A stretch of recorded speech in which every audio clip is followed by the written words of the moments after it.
मराठवाड्याच्या विकासाची गाडी आता खरंच रुळावर येणार का?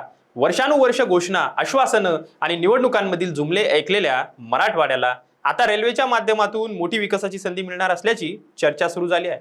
एका बाजूला छत्रपती संभाजीनगर रेल्वे स्थानकाचं रूप पूर्णपणे बदलणार आहे, तर दुसऱ्या बाजूला मराठवाडा आणि तेलंगणाला जोडणारा नवा रेल्वे मार्ग प्रत्यक्षात येण्याच्या दिशेने पाऊल टाकताना दिसतोय. त्यामुळे आता प्रश्न एकच विचारला जातोय, मराठवाड्याचं नशीब बदलणार का? तेच आजच्या या व्हिडिओच्या माध्यमातून जाणून घेणार आहोत. नमस्कार, मी आपल्या सर्वांचा मित्र अक्षय ताटे आणि आपण बघतायत सत्य पे सत्ता. प्रश्न तुमचे, आवाज आमचा. छत्रपती संभाजीनगर रेल्वे स्थानकाच्या पुनर्विकास प्रकल्पाला वेग आला असून जून 2027 पर्यंत स्टेशनची नवीन इमारत पूर्ण होणार असल्याची माहिती रेल्वे अधिकाऱ्यांनी दिली आहे. पण हे फक्त साधं स्टेशन नसणार आहे, तर एखाद्या आधुनिक एअरपोर्ट सारखं स्टेशन तयार करण्याचा प्रयत्न सुरू आहे.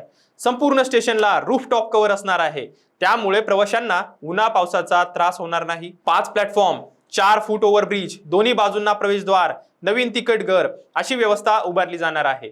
त्याचबरोबर shopping complex, food plaza, luxury rooms आणि मुलांसाठी गेम झोन सुद्धा असणार आहेत.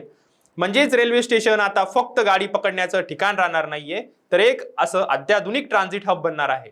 या बैठकीत फक्त स्टेशन बद्दलच नाही, तर अनेक नवीन रेल्वे मार्गाबाबतही चर्चा झाली आहे. छत्रपती संभाजीनगर ते पुणे, चाळीसगाव ते संभाजीनगर आणि संभाजीनगर बीड धाराशिव रेल्वे मार्ग या प्रकल्पांवर सुद्धा चर्चा झाली आहे. पण यामधील सर्वात मोठी बातमी ठरते ती म्हणजे दौलताबाद येथे उभारण्यात येणारा रेल्वे माल धक्का. हो, या प्रकल्पासाठी निविदा प्रक्रिया सुरू झाली आहे. त्यामुळे या परिसरातील औद्योगिक आणि माल वाहतूक क्षेत्राला मोठा फायदा होण्याची अपेक्षा आहे. कारण एखाद्या भागाचा विकास फक्त प्रवासी रेल्वेमुळे होत नाही, तर माल वाहतुकीमुळे होतोय. जिथे माल धक्का येतो ना, तिथे गोदामं उभी राहतात, उद्योग वाढतात, व्यापार वाढतो आणि रोजगाराच्या नवीन संधी सुद्धा निर्माण होतात. आता बोलूया त्या रेल्वेबद्दल, त्या रेल्वे मार्गाबद्दल ज्याकडे संपूर्ण मराठवाड्याचं लक्ष लागलं होतं आणि आपण सुद्धा कमेंटमधनं त्याबद्दल बोललेलो आहे आणि अनेकांनी प्रश्न विचारलेले सुद्धा आहेत. तो रेल्वे मार्ग म्हणजे लातूर रोड, जळकोट, मुखेड, बिलोली, बोधन हा नवीन रेल्वे मार्ग. याविषयीच आज आपण चर्चा करतोय. आता या चर्चेचा केंद्रबिंदू ठरत आहेत हाच रेल्वे मार्ग. सुमारे 134 किलोमीटर लांबीचा हा मार्ग मिसिंग लिंक म्हणून ओळखला जातो. या मार्गामुळे मराठवाडा आणि तेलंगणा थेट रेल्वे संपर्क मिळणार आहे.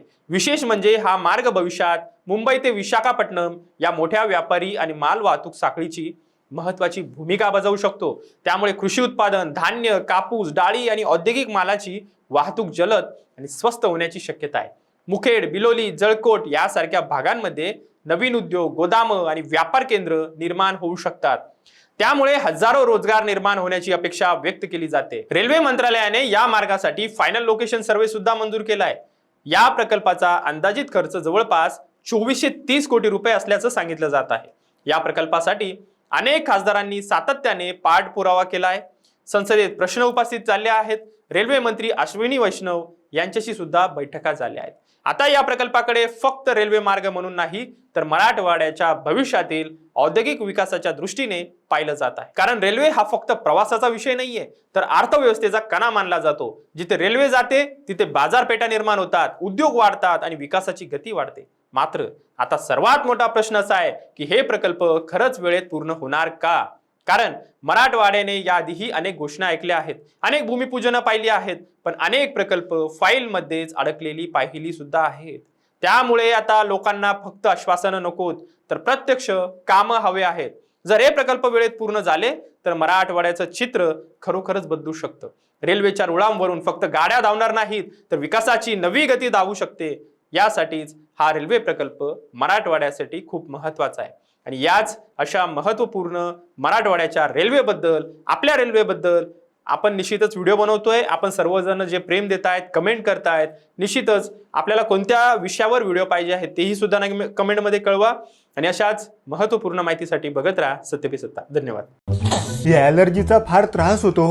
रोजची सर्दी, शिंका, डोळ्यांची जळजळ, नाकातून पाणी. काहीतरी उपाय सांगा हो. डॉक्टर चाटेज होमिओपॅथिक क्लिनिक. लगेच भेट, उपचार सुरू कर, महिन्याभरात फरक पडेल. अच्छा, सत्य. संपर्क 9595727107.